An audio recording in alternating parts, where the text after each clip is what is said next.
ইনকিলাব মঞ্চের মুখপাত্র ও ঢাকা ৮ আসনের সম্ভাব্য স্বতন্ত্র প্রার্থী শরীফ ওসমান হাদীর উপর হামলাকে বিচ্ছিন্ন ঘটনা বলে দাবি করেছেন প্রধান নির্বাচন কমিশনার এএমএম নাসির উদ্দিন। রাজধানীর গুলশানে ইউথ ভোটার অনুষ্ঠানে যোগ দিয়ে একথা বলেন তিনি। এইচএ মিতুর রিপোর্টে বিস্তারিত।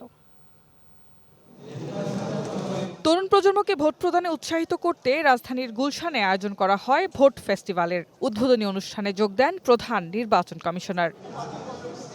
এ সময় আসন্ন জাতীয় সংসদ নির্বাচন নিয়ে কোনো ধরনের সংশয় ও দুশ্চিন্তা না করতে দেশবাসীর প্রতি আহ্বান জানান সিইসি। বলেন, দেশের আইন শৃঙ্খলা পরিস্থিতির কোনো অবনতি হয়নি। নির্বাচন নিয়ে কোনো শঙ্কা নেই। We are fully prepared to move ahead. Election হবে ইনশাল্লাহ। আইনশৃঙ্খলা অবনতি হলো কোথায়?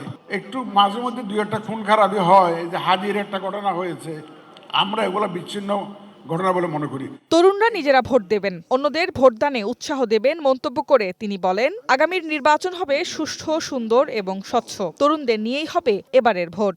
নির্বাচন সঠিক সময়ে সঠিকভাবে একটা সুষ্ঠু সুন্দর নির্বাচন, প্রতিযোগিতামূলক নির্বাচন ইনশাল্লাহ আমরা দেখতে পাবো। যে ওয়াদা আমরা জাতিকে দিয়েছি সেই ওয়াদা ইনশাল্লাহ পরিপালনে ইলেকশন কমিশন প্রতিজ্ঞাবদ্ধ।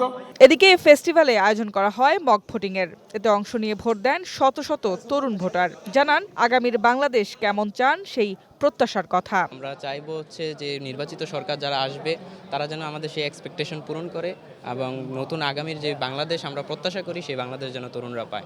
এটা আমার প্রথম ভোট হতে যাচ্ছে, প্রথম ন্যাশনাল ইলেকশন হতে যাচ্ছে।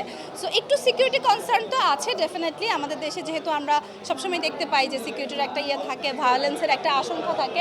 সো সেই জায়গা থেকে কিছুটা হয়তো উদ্বিগ্ন। এর আগের সরকারে there was a sort of disinterest in me.